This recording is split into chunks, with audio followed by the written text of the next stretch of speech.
भद्रं कर्णेभिः शृणुयामदेवाः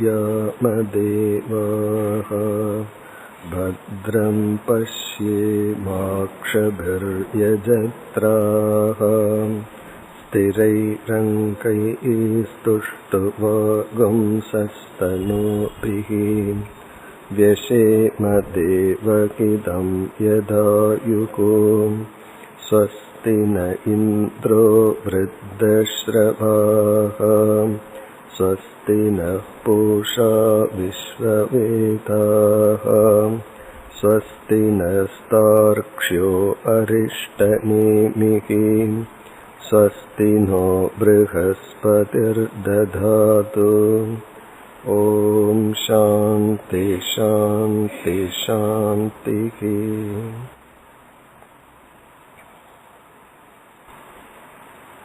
ஸ்ரத்தா பக்தி தியானயோகாத் அவேகி என்று பிரம்மதேவர் ஆஸ்வலாயனருக்கு ஸ்ரத்தை என்ற யோகத்தினாலும் பக்தி என்ற யோகம் சாதனையினாலும் தியானம் என்கின்ற சாதனையினாலும் அறிந்துகொள் என்று கூறி தியானத்தை விளக்க ஆரம்பித்தார்.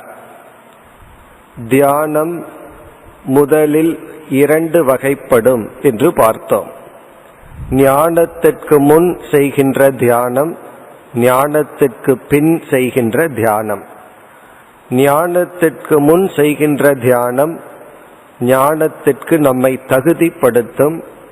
ஞானத்திற்கு பின் செய்கின்ற தியானம் ஞானத்தில் நிலைப்படுத்தும், ஞானத்தில் நிஷ்டையை நமக்கு கொடுக்கும்.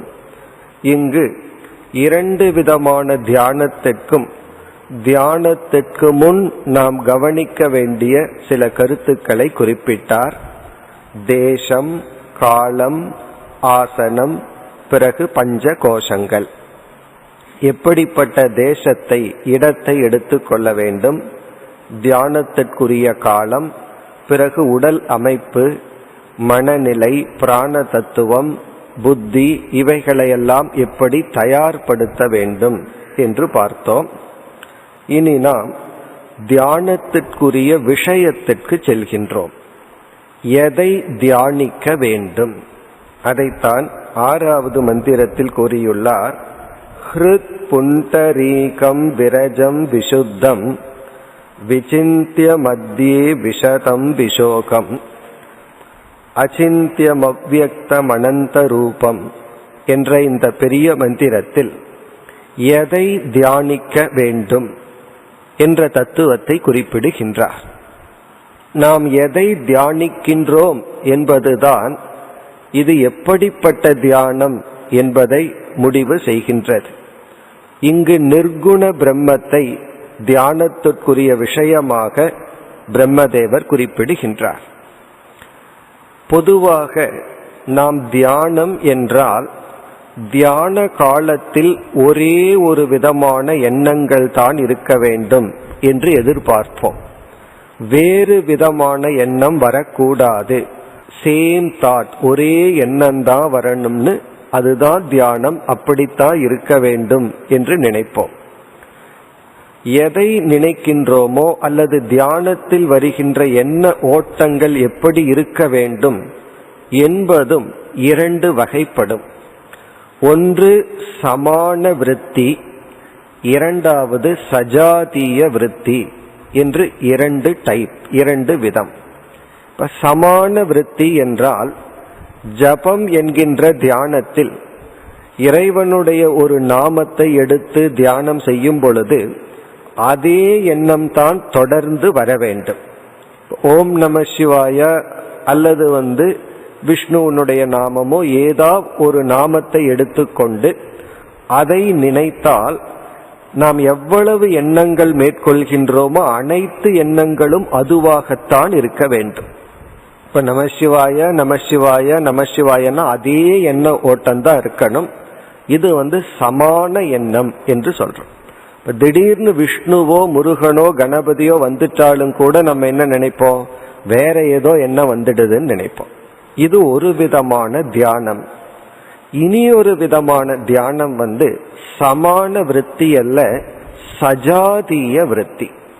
சஜாதீய விருத்தி என்றால் வேறு எண்ணங்கள் வரலாம், ஆனால் அந்த எண்ணம் முதல் எண்ணத்திற்கு முரண்பட்டு இருக்க கூடாது. சஜாத்தியம்னா சேம் டைப் அப்படின்னு சொல்றோம். சேம் தாட் வரணுங்கிற அவசியம் கிடையாது, அதே எண்ணம் வரணுங்கிற அவசியம் இல்லை. ஆனால் அந்த எண்ணத்திற்கு விரோதம் இல்லாத எண்ணம் வந்தா போதும். இப்ப இங்கு சொல்கின்ற தியானம் சஜாதீய விருத்தி தியானம். சஜாதியம்னா சேம் பேட்டர்ன், அதற்குள்ளேயே தான் வரணும்.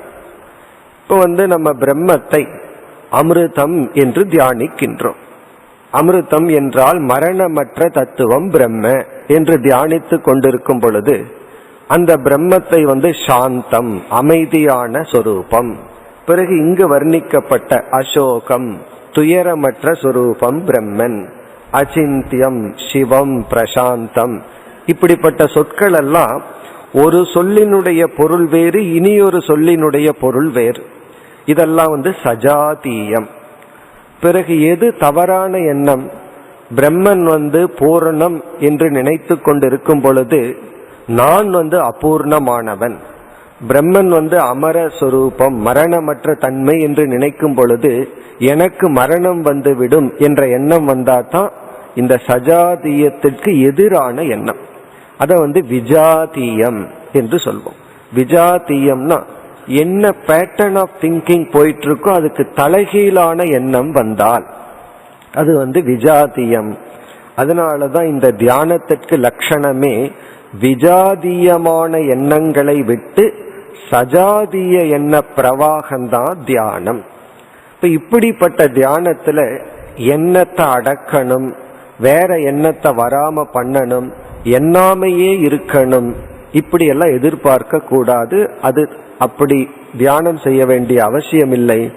அமைதியாக ஒரே பேட்டர்ன் ஆஃப் தாட், ஒரே விதமான எண்ண ஓட்டங்களை நாம் முயற்சியுடன் மேற்கொண்டு சிந்தித்து கொண்டிருத்தல். அவ்விதத்தில் இங்கு முதல் வரியில் விரஜம் விசுத்தம் ஹிருத்புண்டரீகம், தூய்மையான அமைதி அடைந்த மனதை, விசிந்திய மத்தியே அந்த மனதிற்குள். பிறகு இந்த மந்திரத்தில் பிரம்மத்திற்கு 15 லட்சணங்கள் சொல்லப்பட்டுள்ளது. அதெல்லாம் நம்ம படிச்சா நமக்கு அந்த டிரான்ஸ்லேஷனே புரிந்துவிடும். அந்த லட்சணங்களை எடுத்துக்கொண்டு மனதிற்குள் அவ்விதம் தியானிக்க வேண்டும். அப்ப நம்ம பிரம்மத்தை என்ன பண்ணணும்னா இந்த லட்சணங்களாக தியானிக்க வேண்டும். எப்படி எல்லாம் தியானிக்க வேண்டும்? இங்கு சில சொற்களை நம்ம உதாரணமாக எடுத்துக்கொண்டு பார்ப்போம். இதிலும் சாஸ்திரம் படிக்கும் பொழுது, அதாவது சிரவண காலத்தில் பிரம்மன்னா என்ன, அது எப்படிப்பட்ட தத்துவம்னு படிக்கும் பொழுது நம்மை எரியாமல் எப்படி படிப்போம்னா, இப்ப பிசிக்ஸ் படிக்கிறோம், கெமிஸ்ட்ரி படிக்கிறோம், இந்த எதை நம்ம படிச்சு தெரிஞ்சுக்கிறோமோ அது நம்முடைய அறிவுக்குரிய விஷயம், ஆப்ஜெக்ட், அது ஒரு பொருளாகத்தான் நம்ம படிப்போம். அதே போல பிரம்மத்தை பற்றி படிக்கும் பொழுது இந்த உலகத்துக்கு காரணமா இருக்கிற ஒரு பொருள், அவருக்கு மாயைங்கிற சக்தி இருக்கு, அந்த சக்தி இல்லாதையும் பிரம்மன் இருக்கு, அந்த பிரம்மத்துக்கு இப்படிப்பட்ட தன்மை இருக்கின்றது என்று பிரம்மத்தை பற்றி படிக்கும் பொழுது மற்ற பொருள்களை படிக்கிறது போல பிரம்மத்தையும் ஒரு பொருளாக படிச்சுட்டு இருப்போம். பிறகு அந்த பிரம்மத்திற்கு நமக்கு என்ன உறவு இருக்கின்றது என்ற ஆராய்ச்சி வரும் பொழுது நம்மைய பத்தி கொஞ்சம் தனியா படிச்சுட்டு பிரம்மத்தை பற்றி தனியா படிச்சுட்டு பிறகு பார்ப்போம் இந்த இரண்டு ஒன்றாகவே இருக்குன்னு சாஸ்திரம் ஐக்கியப்படுத்தும். அதற்கு பிறகுதான் ஒரு ஞானம் வருது. பிரம்மத்தை பற்றி என்னென்னலாம் டிஸ்கிரிப்ஷன் படிச்சோமோ அதே ஒரு சொரூபந்தான் இந்த உடலுக்கு ஆதாரமா இருக்கிற ஆத்மாவுக்கு இருக்குன்னு தெரிஞ்சதுக்கு அப்புறம் ஒரு அறிவு நமக்கு ஏற்படுகிறது. நம்ம இவ்வளவு நாளா ஒரு பொருளாக படித்த பிரம்மன் அது ஒரு பொருள் அல்ல, அதுவே நம்முடைய சொரூபம். பிறகு இந்த ஞானத்தை அடைஞ்சதற்கு பிறகு நம்ம பிரம்மத்தினுடைய சொரூபத்தை தியானம் செய்யும் பொழுது பிரம்மத்தினுடைய தன்மைகளை மனதில் கொண்டு வந்து தியானம் செய்யும் பொழுது நம்ம தியானம் எப்படி இருக்க வேண்டும் என்றால், பிரம்மத்தினுடைய லட்சணங்களை எல்லாம் என்னுடைய லட்சணம் என்று தியானிக்க வேண்டும். அதுதான் இங்க குறிப்பிடத்தக்க அல்லது முக்கியமான விசேஷம். பிரம்மத்தை படிக்கிற காலத்துல ஆரம்பத்துல ஒரு ஆப்ஜெக்ட போல படிக்கலாம், பிரம்மன் ஒன்னு இருக்கு, அதனுடைய தன்மைகள் இது. ஆனால் இதே பிரம்மத்தை தியானிக்க ஆரம்பித்தால், பிரம்மத்தை இப்படி தியானிக்கிற ஒரு பொருளாக தியானிக்கிறேன்னு எடுத்துக்கொள்ளாமல் அந்த பிரம்மத்தை நானாக தியானிக்கின்றேன். அப்படி என்றால் இங்கு கொடுக்கப்பட்டுள்ள 15 லட்சணங்களும் பிரம்மத்தை போதிக்கின்ற சொற்கள் அல்ல, என்னை எனக்கு ஞாபகப்படுத்துகின்ற சொற்கள். அப்ப இந்த சொற்களை எல்லாம் நம்ம நம்மீது எடுத்துக்கொள்ள வேண்டும். பிரம்மன் முதல் சொல் விஷதம். பிரம்ம விஷதம் என்றால், விஷதம்ங்கிற சொல்லுக்கு பரிசுத்தமானது, தூய்மையானது. பிரம்மன் தூய்மையான சொரூபம்னு தியானிக்கும் பொழுது நான் தூய்மையான சொரூபம், என்னிடமிருந்து வேறுபடாத அந்த பிரம்மன் விசுத்தம். இப்ப இந்த தியானத்தை என்ன தியானிக்கிறோம் நாம? நான் தூய்மையானவன். ஏன் இப்படி தியானிக்கின்றோம்? நம்ம பழைய சிந்தனையில நான் அசுத்தமானவன், நான் பாபி, எனக்கு பாப புண்ணியம் இருக்கு, என்னுடைய மனதில் அசுத்தம் இருக்கு என்றெல்லாம் நினைச்சிட்டு இருக்கோம். இப்ப விசாரம் எல்லாம் பண்ணி உடல் மனம் இதற்கெல்லாம் அசுத்தம் இருக்கு, ஆனால் உண்மையில் நான் தூய்மையான பிரம்ம விஷதம். பிறகு விஷோகம். அடுத்தது எனக்கு துயரம் என்பதே கிடையாது. நான் பிரம்மத்தை புரிஞ்சிட்டேன், மோட்சத்தை அடைஞ்சிட்டேன், ஆனா துயரப்படுறேன் அப்படின்னா மோட்சத்தை அடையலின்னு அர்த்தம். ஆகவே விஷோகம் என்றால் நான் துயரத்திலிருந்து விடுதலை அடைந்தவன். பிறகு யார் துயரப்படுகின்றார்கள்? இந்த உடல் மனம் புத்தி, இதுக்குத்தான் சுகதுக்கம் எல்லாம் உண்டே தவிர எனக்கு இல்லை. பிறகு அச்சிந்தியம். இதெல்லாம் பிரம்மத்துக்கான லட்சணம், ஆனா நமக்கான லட்சணம். அச்சிந்தியம் என்றால் என்னை யாரும் புரிந்து கொள்ள முடியாது. முதல்ல படிக்கிற காலத்துல பிரம்மனை புரிஞ்சுக்க முடியாதுன்னு படிப்போம். இங்க அகம் அச்சிந்திய சொரூபக, என்னை யாராலும் சிந்தித்து புரிந்து கொள்ள முடியாது. நம்முடைய சம்சாரமே, நம்முடைய துயரமே என்ன மற்றவர்கள் புரிந்து கொள்ளவில்லை அப்படிங்கிறது தான் நமக்கு பெரிய காரணமா இருக்கும் துயரத்துக்கு. நம்ம ஆராய்ந்து பார்த்தா எதனால நம்ம அடிக்கடி ரொம்ப டிஸ்டர்ப் ஆகிறோம்னு பார்த்தா, என்ன அவங்க புரிஞ்சுக்கல, என்னுடைய கஷ்டம் அவர்களுக்கு தெரியவில்லை என்று என்ன மற்றவங்க புரிஞ்சுக்கலங்கிறது நம்முடைய சம்சாரம். சம்சாரம்னா நம்முடைய துயரத்திற்கு காரணம். ஞானம் நமக்கு என்ன அறிவை கொடுக்குதுன்னா, என்ன அவங்க புரிஞ்சுக்கலங்கிறது உண்மை அல்ல, என்னை யாராலும் புரிந்து கொள்ள முடியாது. பிறகு புரிஞ்சுக்கிறதெல்லாம் என்னன்னா, ஒருவர் ஒருவருடைய மனதை புரிஞ்சுக்கலாம், புரியாம இருக்கலாம், தப்பாவும் புரிஞ்சுக்கலாம். இப்ப அச்சிந்தியம்னா என்னுடைய சொரூபத்தை யாராலும் சிந்திக்க முடியாது என்றால், இந்த அறிவு நமக்கு என்ன அறிவை கொடுக்கும்னா, என்னை யாரும் புரிந்து கொள்ள வேண்டிய அவசியம் இல்லை. நம்ம கற்பனை பண்ணி பார்த்தாவே சந்தோஷமா இருக்கும். சப்போஸ் நம்ம மனதில் ஒரு எண்ணம் வருது, என்னை யாருமே புரிஞ்சுக்க வேண்டாம் அப்படிங்கிற ஒரு எண்ணம் வந்து விட்டால், அதுவே நமக்கு துயரத்திலிருந்து நம்மை விடுதலை அடைய வச்சிடும். என்னை புரிஞ்சுக்கணுங்கிறது தான் நம்முடைய துயரத்திற்கு காரணம். இப்ப இந்த தியானத்துல நம்ம எந்த ஒரு அறிவை நமக்குள்ள நிலைப்படுத்துறோம்? என்னை யாருமே புரிஞ்சுக்க வேண்டிய அவசியம் இல்லை. இப்படி இங்கிருக்கிற சொற்களை எல்லாம் நமக்கு சம்பந்தப்படுத்தாமல் தியானம் பண்ணா அது ஒரு பயனும் இல்லை, அது ஒரு ஜபம் மாதிரி மாறிடும். இந்த எங்கெல்லாம் வேதாந்திக் மெடிடேஷன் இருக்கோ, எங்கெல்லாம் பிரம்மத்தை இப்படியெல்லாம் தியானிக்கணும்னு சாஸ்திரத்துல சொல்லப்பட்டுள்ளதோ, அங்கு அந்த நான்கிற சொல்லோட சேர்ந்து தான் தியானிக்கணும். பிரம்மன் அச்சிந்தியம்னா அகம் அச்சிந்திய சொரூபக, நான் சிந்தனைக்கு எட்டாதவன். அப்படின்னா என்னை யாருமே புரிந்து கொள்ள முடியாது, புரிந்து கொள்ள வேண்டிய அவசியமும் இல்லை. அது மட்டுமல்ல, இந்த உலகத்துல பல சமயங்கள்ல நம்முடைய முயற்சியுமே மற்றவங்க நம்ம புரிஞ்சுக்கணுங்கிறதுலயே முயற்சி இருக்கு. என்னை யாரும் புரிஞ்சுக்க முடியாதுன்னா நானும் என்ன மற்றவங்களுக்கு புரிய வைக்க முயற்சி பண்ண மாட்டேன். அந்த முயற்சியின்மை தான் டோட்டல் ரிலாக்ஸேஷன் சொல்றோம். நான் நானாக இருப்பேன்.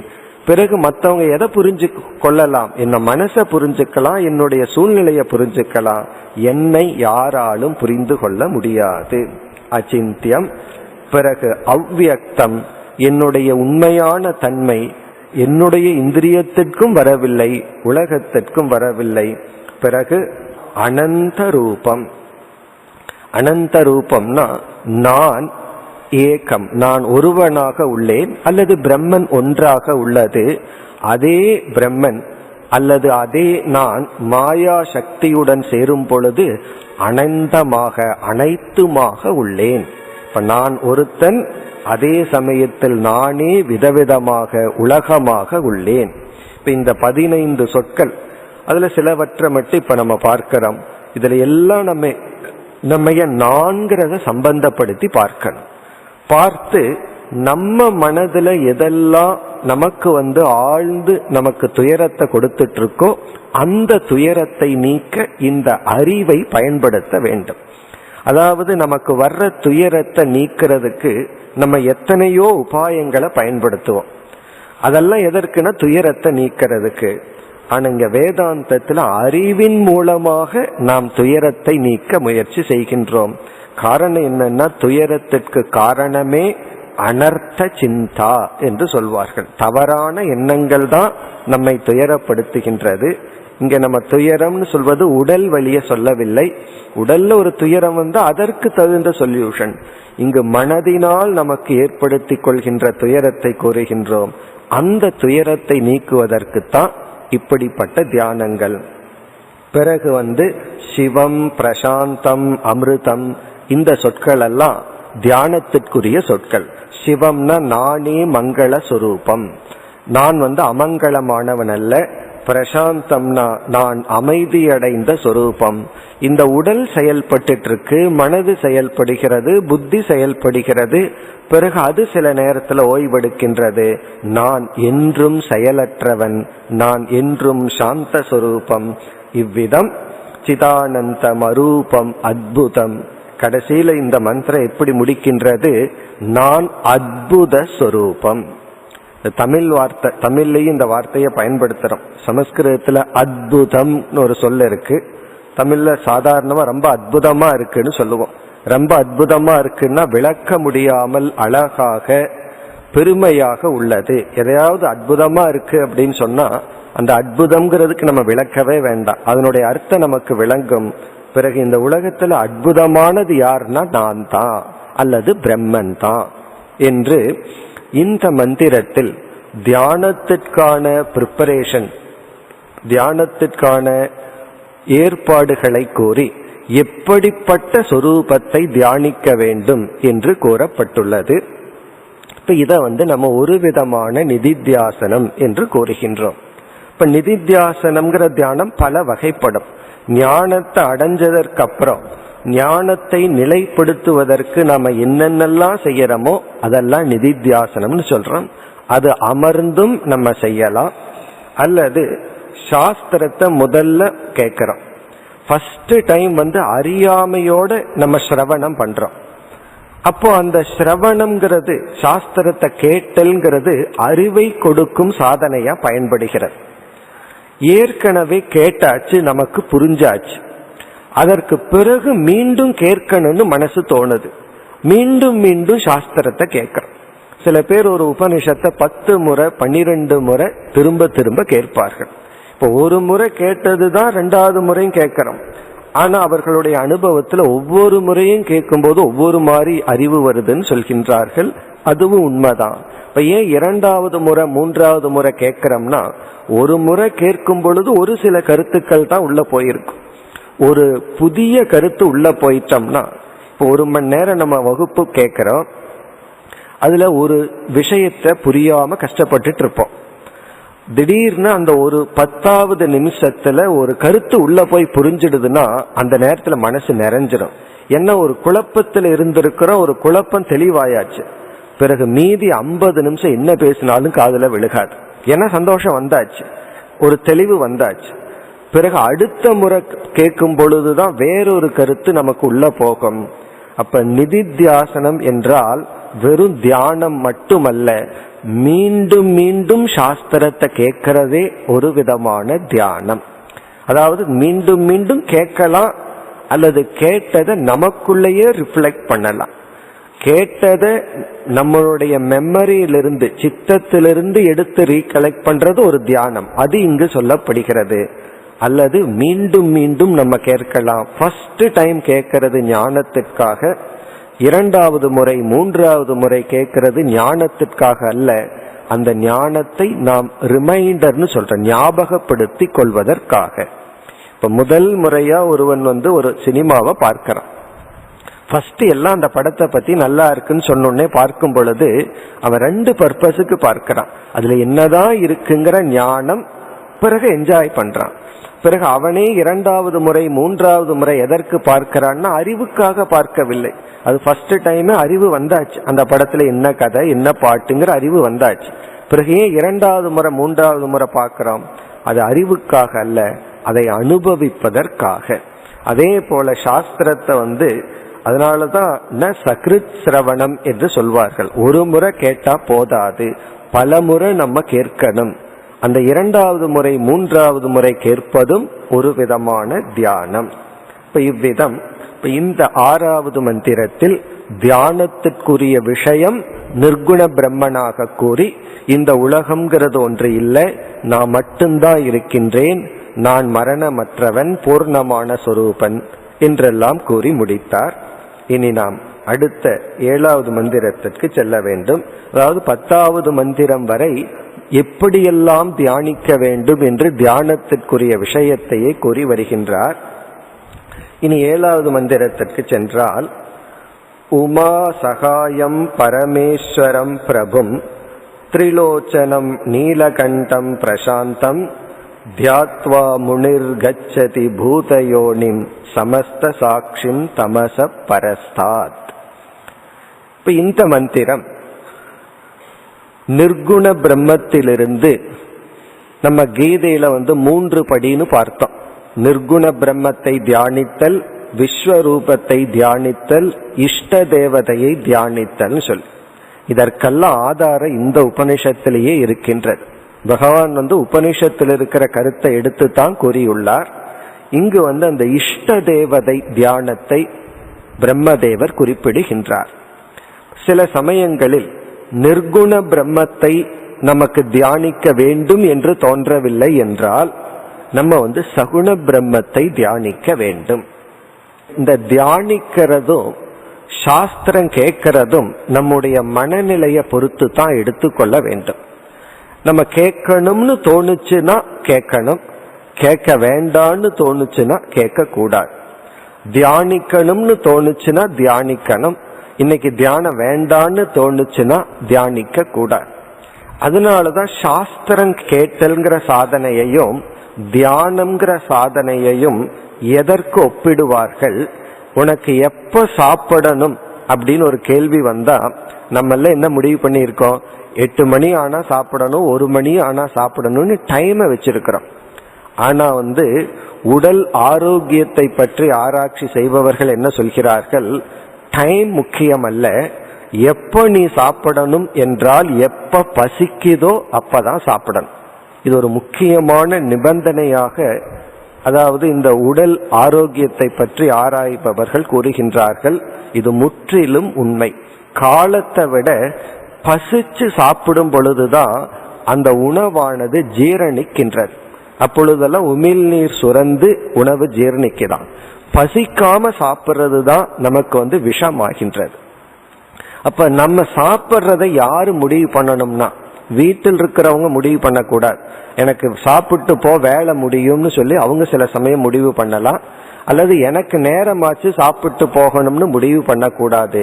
நமக்கு பசிக்குதா இல்லையா அதுதான் முடிவு பண்ணணும். பசிச்சா சாப்பிடணும், பசிக்கலினா சாப்பிடக்கூடாது. அதே போல அப்பொழுதுதான் பசிச்சு சாப்பிட்டா தான் அந்த உணவு ஜீரணமாகும். அதே போல கேட்கணுங்கிற ஆர்வத்துடன் கேட்டாதான் அது நமக்கு புரியும். கேட்கணுங்கிற ஆர்வம்ங்கிறது மனதில் இருக்கிற பசி. அதே போல தியானம் பண்ணணுங்கிற ஒரு ஆர்வத்துடன் தியானம் பண்ணாதான் தியானம் பண்ண முடியும். இப்ப ஆர்வம் வந்தா தான் தியானம் பண்ணணும்னா எனக்கு ஆர்வமே வர்றதில்லையே, அப்ப தியானமே பண்ண முடியாதுன்னு ஒரு கேள்வியும் வரலாம். அதனாலதான் ஆரம்பத்துல நம்ம இந்த தியானத்தை சொல்லவில்லை. ஆரம்பத்துல செய்யற தியானம் நமக்கு ஆர்வம் இருக்கோ இல்லையோ ஒரு பிராக்டிஸுக்காக ஒரு பெயின்ஃபுல்லா பண்ற தியானங்கள், அது ஜபம் அல்லது நம்ம அமைதிப்படுத்துகின்ற தியானம். ஆனா இங்க நிதித்தியாசனம்ங்கிற தியானம், பிறகு விஸ்வரூப தியானம், இதெல்லாம் அதற்கென்று ஒரு மூடு நமக்கு வந்துடும். ஆரம்பத்துல பிராக்டிஸ் பண்ணி பண்ணி பிறகு ஒரு நாள்ல தியானம் பண்ணித்தான் ஆகணுங்கிற மாதிரி நம்மளுடைய மனம் செட் ஆயிரும். அந்த சமயத்துல கேட்கணுங்கிற ஒரு உணர்வு வரும் பொழுது சாஸ்திரத்தை கேட்கணும், பிறகு தியானம் செய்ய வேண்டும்ங்கிற உணர்வு வரும் பொழுது செய்ய வேண்டும். சில சமயங்களில் நம்ம நிர்குண பிரம்மத்தையே தியானிச்சிட்டு இருக்கிற மனதிற்கு ஒரு சலிப்பு ஏற்படும். அப்ப அது ஒரு மெக்கானிக்கலா செய்யக்கூடாது, ஒரு இயந்திரத்தை போல சடங்க போல செய்யக்கூடாது. அப்படி செஞ்சோம் அப்படின்னா பிறகு நம்ம எரியாமல் அந்த மாதிரி ஆயிரும். சில பேர் சில சகசர நாமங்களை எல்லாம் மனப்பாடம் பண்ணி வச்சிருப்பார்கள், அது ரொம்ப நல்லதுதான், சாண்டிங் பண்றது நல்லதுதான். பிறகு என்ன ஆகும்னா அந்த மைண்டுக்கு ஒரு டெக்னிக் கண்டுபிடிச்சிடும்.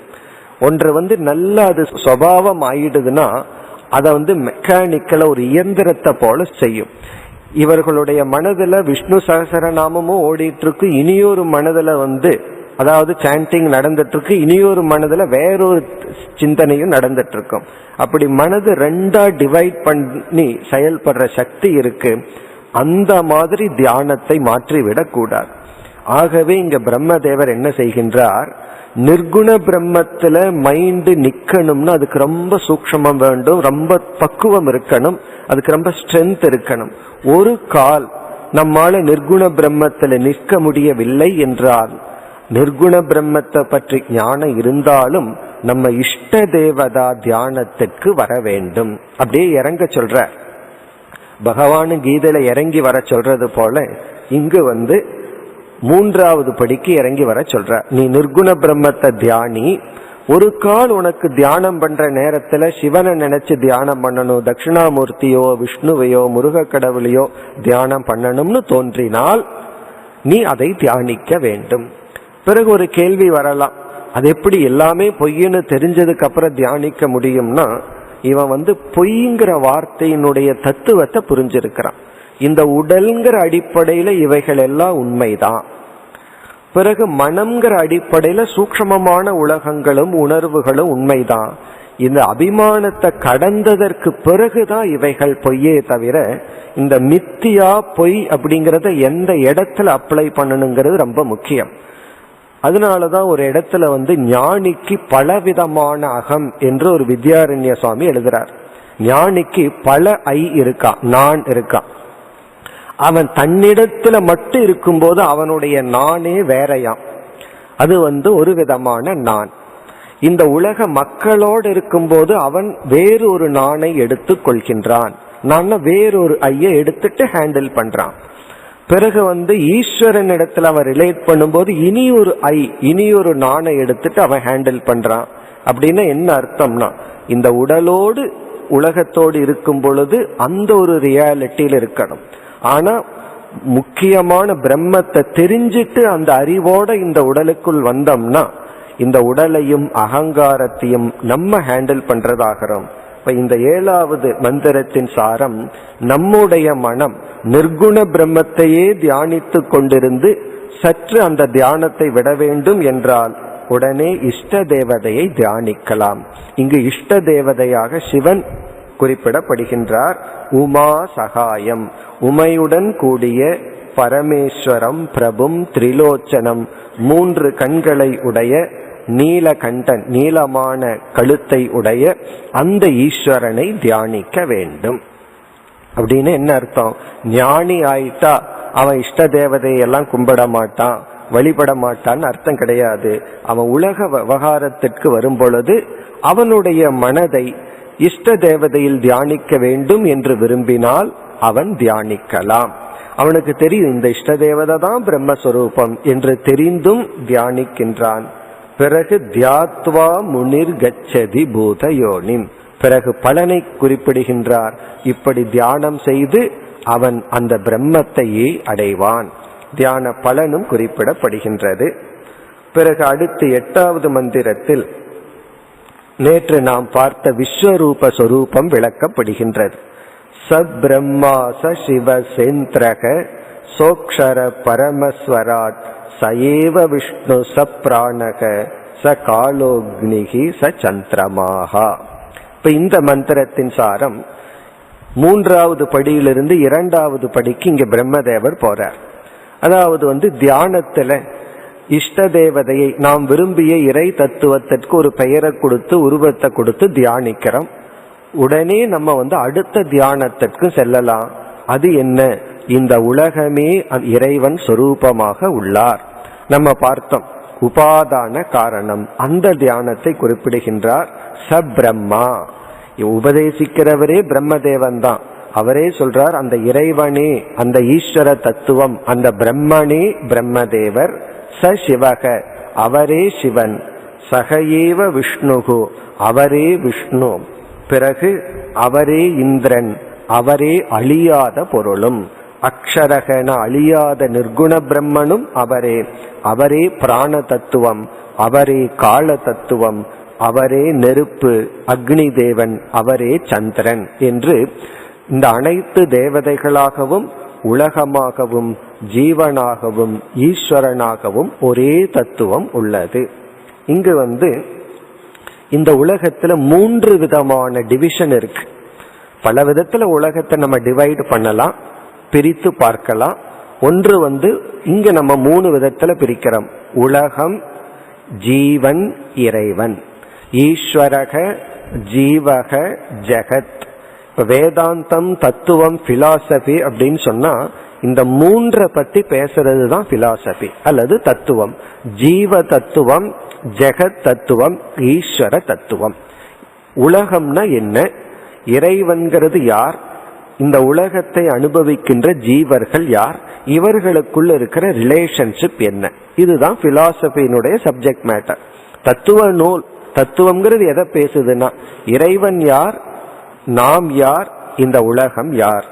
இந்த இடத்துல இந்த 3ம் பிரம்மஸ்வரூபம். அதுதான் இதனுடைய சாராம்சம். உலகமும் பிரம்மஸ்வரூபம், ஜீவனும் பிரம்மஸ்வரூபம், ஈஸ்வரனும் பிரம்மஸ்வரூபம் என்று தியானித்தல் இங்கு குறிப்பிடப்படுகின்றது. பிறகு அடுத்து 9வது மந்திரத்தில் முதல் பகுதியில் அந்த பிரம்மன் காலத்தை கடந்தவர். காலம்ங்கிறது இந்த உலகத்துக்குள்ள சிருஷ்டிக்குள்ள வருது. ஆகவே அந்த பிரம்ம தத்துவம் காலத்தை கடந்தவர்ங்கிற கருத்து கூறப்படுகின்றது. சயேவ சர்வம் யத்பூதம் யஸ்ச பவ்யம் சனாதனம். இந்த சில சமயங்கள்ல சில கேள்வியை கேட்போம். இந்த முதல்ல எப்படி சிருஷ்டி வந்தது? ஃபர்ஸ்ட் கிரியேஷன் என்னைக்கு வந்தது? உண்மையிலேயே இந்த கேள்விக்கு எந்த வேதாந்தத்திலையும் நேரடியான பதில் கிடையாது. அப்படியே பதில் சொன்னாலும் நமக்கு திருப்தி வராது. முதல் படைப்பு எப்படி வந்ததுங்கிற கேள்விக்கு நம்மால ஏன் பதில் சொல்ல முடியாது என்றால் அந்த கேள்வியே தவறாக உள்ளது. தவறான கேள்விக்கு பதிலே சொல்ல முடியாது. ஏனென்றால் முதல் படைப்பு எப்ப வந்ததுங்கிற கேள்வியிலேயே இந்த முதல்ங்கிற கேள்வி காலத்தை குறிக்கின்றது. ஃபர்ஸ்ட் கிரியேஷன்ங்கிறது, ஃபர்ஸ்ட்ங்கிறது டைமை குறிக்கிறது. சாஸ்திரம் சொல்லுது டைமே ஒரு கிரியேஷன் என்று சொல்லப்படுகிறது, காலமே ஒரு படைப்புன்னு சொல்லப்படுது. நம்ம இந்த ஆகாசத்துல இவைகளெல்லாம் எப்படி வந்தது அப்படின்னு ஒரு கேள்வி கேட்கிறோம். அப்படின்னா நம்ம என்ன முடிவு பண்ணிட்டு இந்த கேள்வியை கேட்கிறோம்? ஏற்கனவே ஆகாசம்னு ஒண்ணு இருக்கு, ஸ்பேஸ்னு ஒண்ணு இருக்கு, அதுக்குள்ள காற்று, நெருப்பு, பூமி எல்லாம் எப்படி வந்ததுன்னு கேட்கிறோம். ஆனா சாஸ்திரம் என்ன சொல்லுது? இந்த ஸ்பேஸே ஒரு கிரியேஷன் தான், ஆகாசமே படைக்கப்பட்டது தான். இதை நம்மளால புரிஞ்சுக்கிறதுக்கு ஆரம்பத்துல கஷ்டமா இருக்கு. இப்ப ஆகாசமே இல்லைன்னா எப்படி இருக்கும்னா, ஆகாசமே படைக்கப்பட்டதுன்னா நம்ம எப்படி இந்த கேள்வியை கேட்க முடியும்? இந்த ஆகாசத்துக்குள்ள இவைகள் எல்லாம் எங்க வந்ததுன்னு. முதல்ல ஆகாசமே படைக்கப்பட்டது. ஆகாசம்ங்கிறது ஸ்பேஸ், டைம் ஸ்பேஸ பிரிக்க முடியாது. ஆகவே இந்த காலம்ங்கிறத பத்தி கொஞ்ச நாள் சாஸ்திரம் படிக்கத்தான் நமக்கு விளங்கும். இங்க நம்ம சுருக்கமா புரிந்து கொள்ளலாம், அந்த பிரம்ம தத்துவம் காலத்தை கடந்தது. ஏன்னா அந்த பிரம்ம தத்துவம் தான் மாயைங்கிற சக்தியிலிருந்து காலத்தையும் ஆகாசத்தையும் தோற்றி வைத்து பிறகு அதில் பல தத்துவங்களை உருவாக்குகின்றது. இவ்விதம் கூறி ஞாத்வா தே மிருத்யு மத்தியேதி, இவர்கள் இதையெல்லாம் உணர்ந்து மரணத்தை கடக்கின்றார்கள். குறிப்பா இந்த பகுதி வரைக்கும் தான் தியானம். இனிமேல் சில உபதேசத்தை செய்கின்றார் பிரம்மதேவர். 10வது மந்திரம் வரை தியானம்னு எடுத்துக்கொள்ளலாம். ஆனா இதற்கு பிறகு கூறுகின்ற கருத்து நான்ய பந்தா விமுக்தையே. இங்கு ஒரு அறிவை நமக்கு போதிக்கின்றார். என்ன அறிவு என்றால், பிரம்மத்தை நாம் அறிவால் மட்டும்தான் அடைய முடியும். பிரம்மத்தை அடைவது என்பது அறிவால் அடையக்கூடிய பொருள். தவத்தினாலேயோ செயலினாலேயோ எதனாலும் அடைய முடியாது. இதை ஏற்கனவே ஹிண்ட் பண்ணியிருக்கார். ந கர்மனா ந பிரஜயா தனேனன்னு சொல்லி கர்மத்தினால் அடைய முடியாதுன்னு சொல்லி இருக்கார். இதை இங்க வேற விதத்துல சொல்றார், ந அந்ய பந்தாக வித்யதே. வேறொரு சூக்தங்களிலும் இதெல்லாம் சொல்லப்பட்டுள்ளது. நான்ய பந்தா விமுக்தையே, மோக்ஷத்துக்கு வேறு மார்க்கம் இல்லை. இதையும் நம்ம தவறா புரிஞ்சுக்கிறதுக்கு வாய்ப்பு இருக்கு. ஞானத்தினாலதான் மோட்சம் அப்படின்னா நான் எதற்கு தவம் பண்ணணும்னு கேட்பார்கள். எப்படியெல்லாம் தவம் பண்றதையும் சாதனை பண்றதையும் நம்ம நிறுத்தலாங்கிறதுக்காக கேட்கிற வார்த்தை இது. ஞானத்தினால பிரம்மத்தை அடைய முடியும்னா அனைத்து தவங்களும் ஞானத்தை அடைவதற்காக, அப்படி நாம் புரிந்து கொள்ள வேண்டும். அந்த ஞானத்தினாலதான் பிரம்மத்தை அடைய முடியும். அதுக்கு நம்ம இங்க ஒரே ஒரு லாஜிக்கை மட்டும் பார்ப்போம். ஏன் பிரம்மத்தை ஞானத்தினால் அடைய முடியும் என்றால், அந்த பிரம்மத்தை நாம் அறியாமையினால் இழந்துள்ளோம். ஒரு பொருளை உண்மையிலேயே இழந்தால் அல்லது எப்படி இழந்துள்ளோமோ அப்படி அடையணும். ஒரு பொருளை அறியாமையில இழந்தோம்னா நம்ம அறிவுனாலதான் அடைய முடியும். ஒரு பொருளை வேற காரணத்துல இழந்திருந்தால் என்ன காரணத்துல இழந்தோமோ அந்த காரணத்துல அடைவோம். இந்த ஞானத்தினால ஒரு பொருளை அடைவது என்பதற்கு சாஸ்திரத்துல அந்த 10 மனிதர்கள் ஆத்த கடக்கிற கதையை இன்னும் சொல்லிட்டு இருப்போம். 10 பேர் ஆத்த கடந்துட்டு எல்லாம் கடந்துட்டமான்னு எண்ணி பார்க்கும் பொழுது இவன் தன்னை விட்டுட்டு எல்லாத்தையும் என்னன்னா, இப்ப இவன் 10வது மனிதனை அடைய வேண்டும். 10வது மனிதன் 10வது மனிதனை அடைய தேடிக்கொண்டு இருக்கின்றான். இப்ப அவனை எதனால் அடைய முடியும் என்று கேட்டால், ஆத்துல போய் எடுத்துட்டு அடைய முடியாது. அவன் அறிவினால் அடைய முடியும். காரணம் என்னன்னா, அவன் அறியாமையினால் 10வது மனிதனை இழந்துள்ளான்.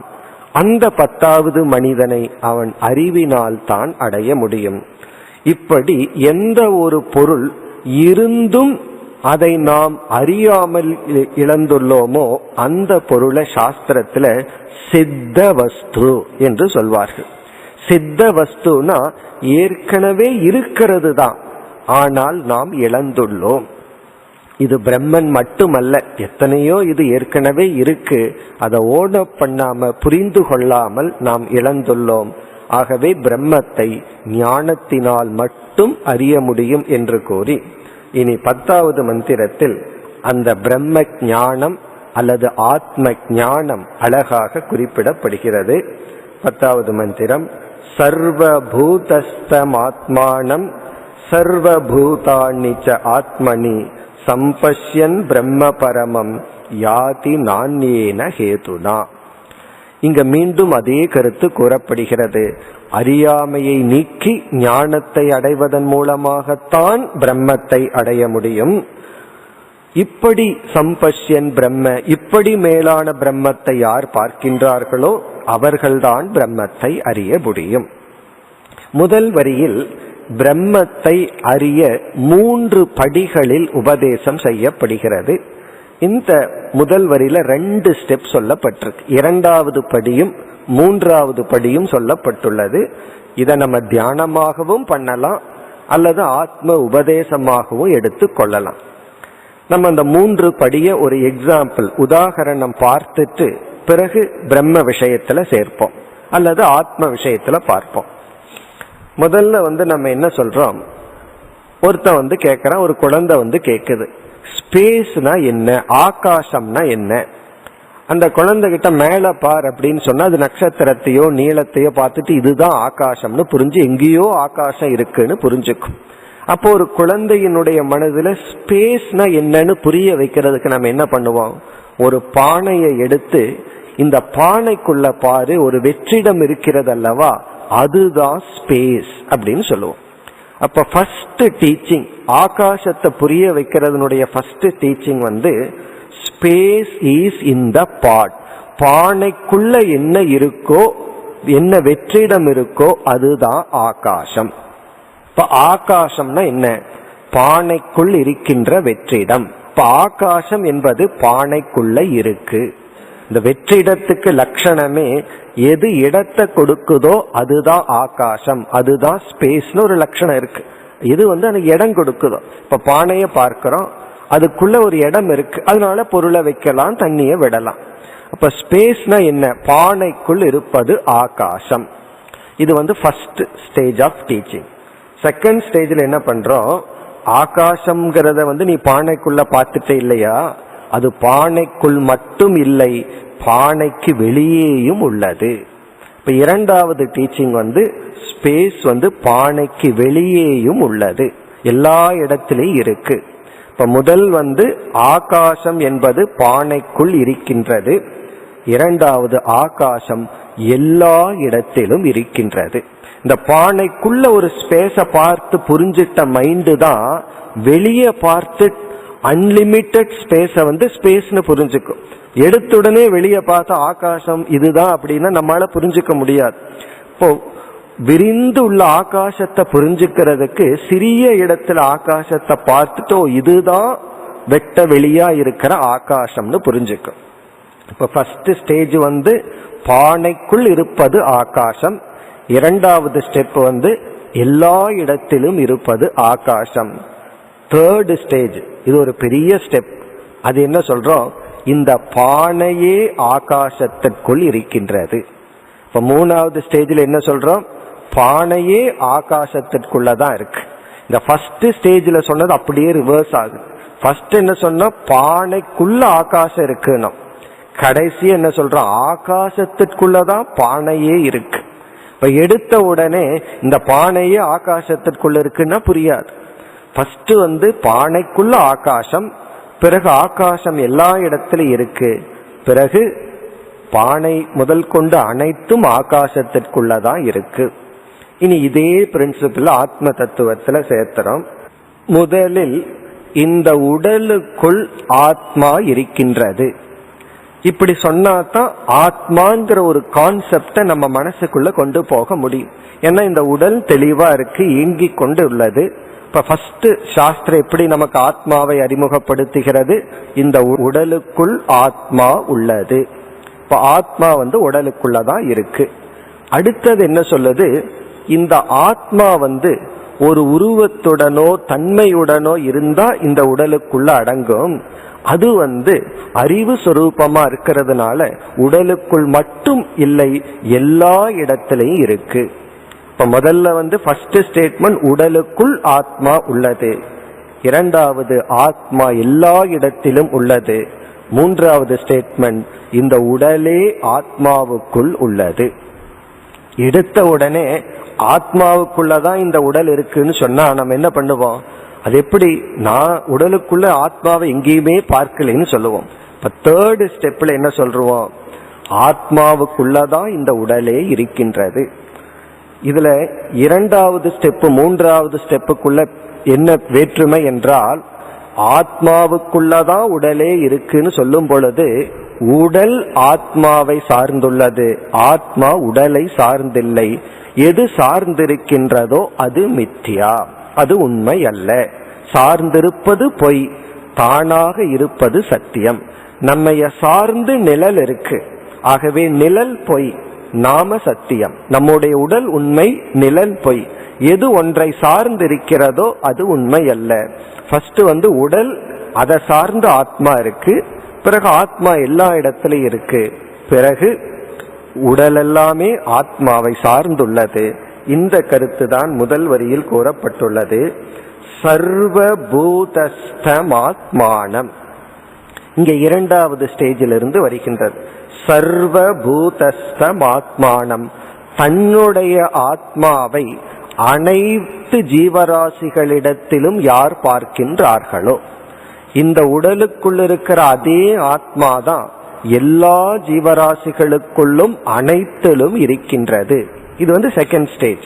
ஃபர்ஸ்ட் உடலுக்குள்ள ஆத்மா இருக்குங்கிறத விட்டுட்டு அடுத்தது என்ன சொல்றார், இதே உடலுக்குள் இருக்கிற ஆத்மாதான் எல்லா உடலுக்குள்ளும் இருக்கின்றது. ஒரே ஆத்மாதான் எல்லா உடலுக்குள்ளும் இருக்கின்றது. உடனே அந்த ஸ்டேட்டை மாத்துறார். மூணாவது படிக்கு பிரம்மதேவர் வருகின்றார். சர்வபூதானிச்ச ஆத்மனி, எல்லா உடல்களும் ஆத்மாவுக்குள் இருக்கின்றது. முதல்ல என்ன சொன்னோம், இந்த ஆத்மாதான் எல்லா உடலுக்குள்ள இருக்கு, எல்லா இடத்திலும் இருக்கு. பிறகு அனைத்தும் இந்த ஆத்மாவிடம் இருக்கின்றது. இந்த உண்மையை யார் பார்க்கின்றார்களோ அவர்கள் பிரம்மத்தை அடைகின்றார்கள். அவர்கள் இந்த ஞானத்தினால் தான் பிரம்மத்தை அடைகின்றார்கள். இப்ப இத்துடன் தியானம் என்ற பகுதி நிறைவு பெறுகின்றது. தியானம் என்பது என்ன, எதை தியானிக்க வேண்டும் என்றெல்லாம் முதலில் கூறினார். உபனிஷத்துல டீச்சிங் ஸ்டெப் பை ஸ்டெப்பா இருக்கார். உபனிஷத்துங்கிறது எப்படி என்று உதாரணம் சொல்வார்கள், அப்படியே வனத்துல போற மாதிரி. காட்டுல போனோம் அப்படின்னா எந்த மரங்களும் ஆர்டரா இருக்காது, அதற்குன்னு ஒரு அழகு இருக்கு. ஆனா கார்டன் சொன்னா நம்மளாக அழகுபடுத்தி வச்சிருப்போம். அப்படி உபனிஷத்துங்கிறது ஒரு காடு போல. டீச்சிங் எல்லாம் ஸ்டெப் பை ஸ்டெப்பா இருக்காது, மாறி மாறி இருக்கும். சில இடத்துல ஆரம்பத்துல தியானம் வரும், கடைசியில கர்மயோகம் வரும், பிறகு இரண்டாவதா சிரவணம்ங்கிற சாதனை வரும், உபதேசம்ங்கிற சாதனை வரும். அதே போல தியானத்துக்கு பிறகு கடைசியா செய்ய வேண்டிய சாதனையை கூறியதற்கு பிறகு 11வது மந்திரத்தில் ஆரம்பித்து 17வது மந்திரம் வரை ஆத்ம ஞானத்தை அல்லது பிரம்ம ஞானத்தை போதிக்கின்றார். இந்த பகுதியை ஸ்ரவணம் அல்லது டீச்சிங். இப்ப இந்த பகுதி தான் ரியல் டீச்சிங். அவர் கேட்ட கேள்விக்கு டீச்சிங் இங்கதான் ஆரம்பம் ஆகின்றது. டீச்சிங்னா உபதேசம். அதாவது என்ன கேட்டார், எந்த பிரம்மத்தை அடைந்தால் நம்ம ஒரு வித்வான் பாப புண்ணியத்தை நீக்கி மகிழ்ச்சி அடைகின்றானோன்னு சொன்னார். அந்த பிரம்மத்தை இந்த 11வது மந்திரத்தில் ஆரம்பிச்சு 17வது மந்திரம் வரை உபதேசம் செய்கின்றார். இப்ப நமக்கு இப்ப கிடைக்கிற பகுதி தான் ஆத்ம ஞானம் அல்லது ரியல் டீச்சிங்.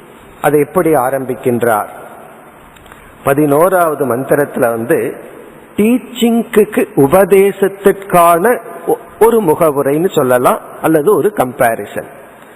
அந்த காலத்தில எல்லாம் நெருப்பை எப்படி எடுத்தார்கள், இப்பெல்லாம் மேட்ச் பாக்ஸ் இருக்கு, தீப்பெட்டி இருக்கு அல்லது லைட்டர் எல்லாம் இருக்கு.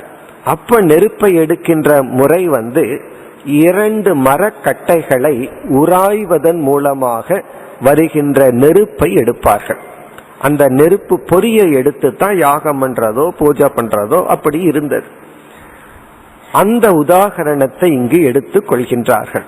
2 மரக்கட்டையை உரைத்து அதனால வருகின்ற நெருப்பு எப்படியோ அவ்விதத்தில் ஒரு விதமான விசாரத்தை நாம் மேற்கொண்டு ஞானத்தை அடைகின்றோம்.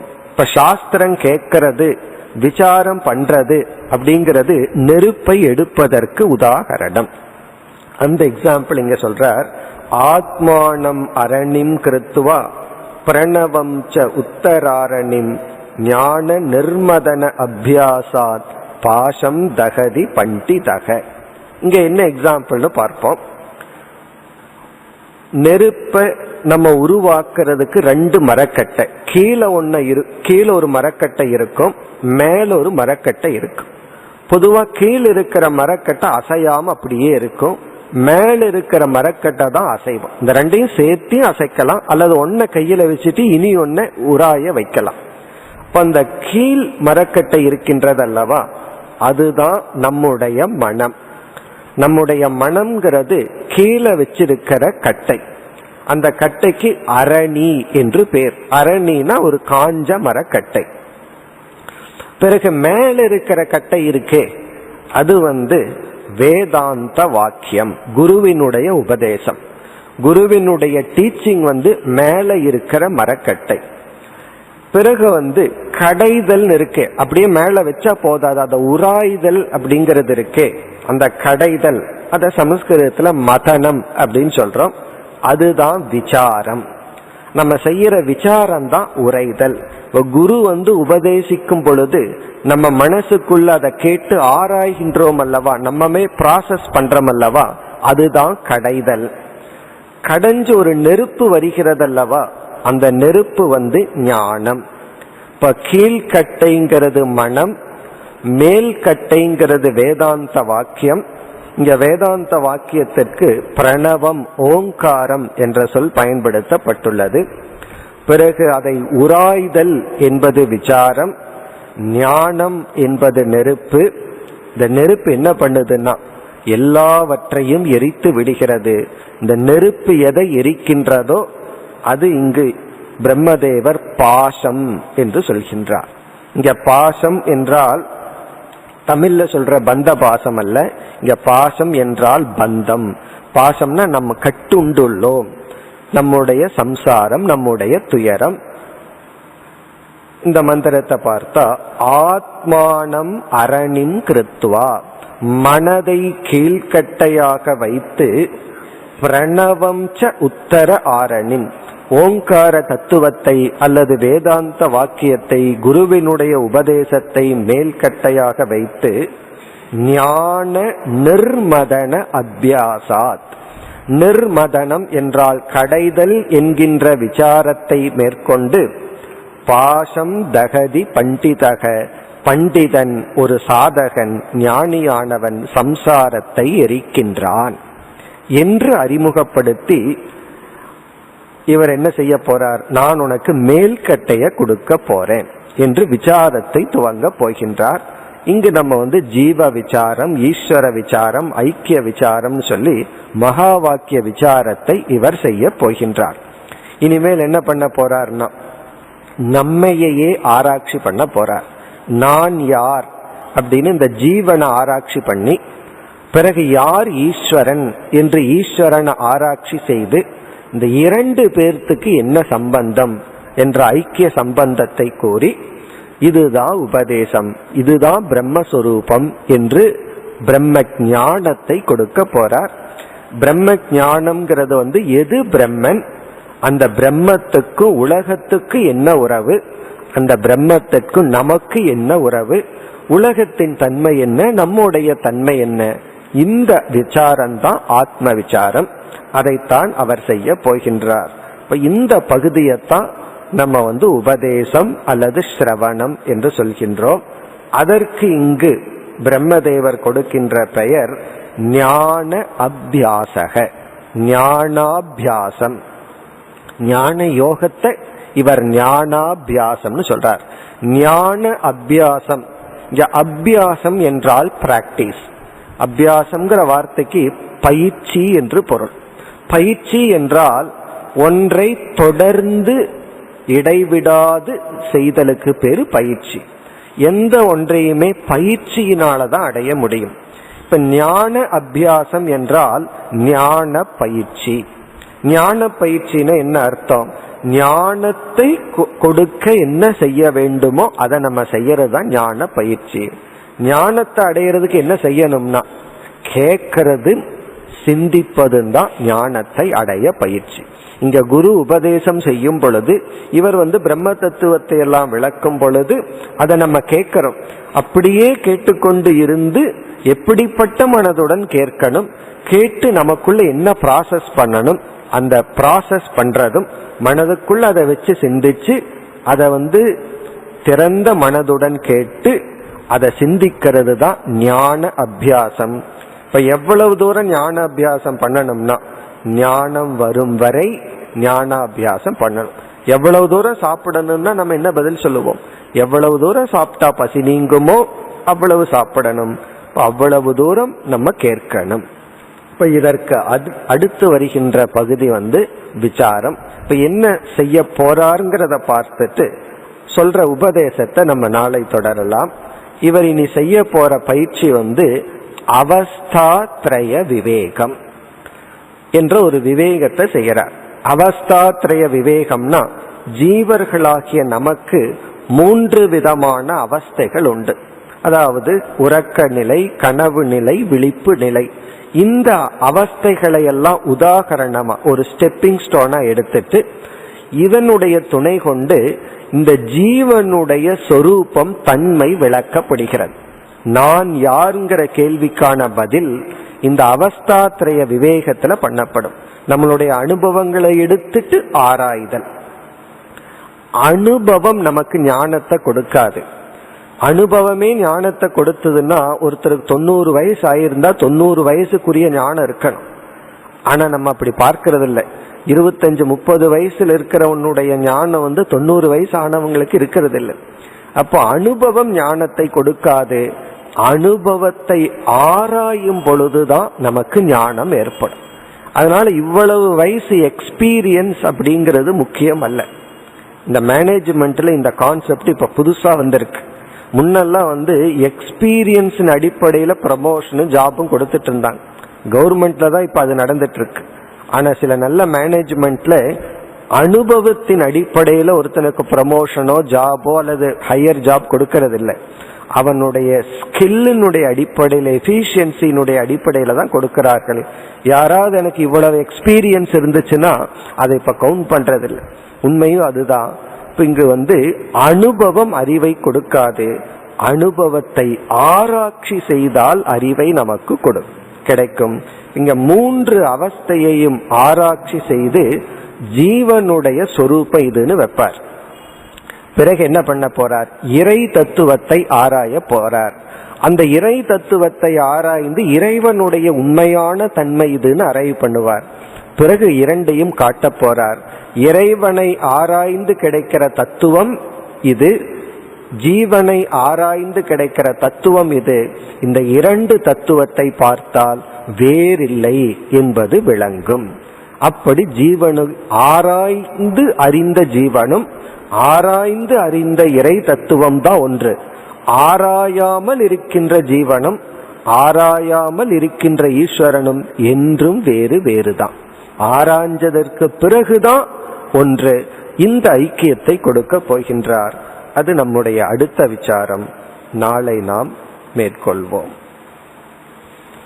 ஓம் பூர்ணமத பூர்ணமிதம் பூர்ணாத் பூர்ணமுதச்யதே பூர்ணஸ்ய பூர்ணமாதாய பூர்ணமேவாவசிஷ்யதே. ஓம் சாந்தி சாந்தி சாந்தி.